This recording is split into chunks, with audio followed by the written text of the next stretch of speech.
Hello friends, in this video I will show how to change profile picture in Outlook. At first, I open my Outlook application. Previously, I log into my Outlook with security password. You need password for login the first time. Now I go to my account or profile. Click Update your profile. After clicking, it will redirect into your Microsoft Office 365 account and web. Now, click on the edit sign for remove or change profile picture in your Outlook account.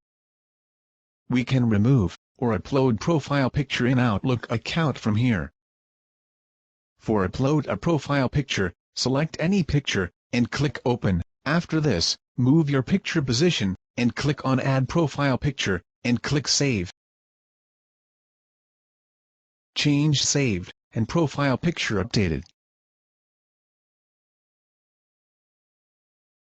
If we are going to Outlook application again and click on my account, then we can see my profile picture is updated.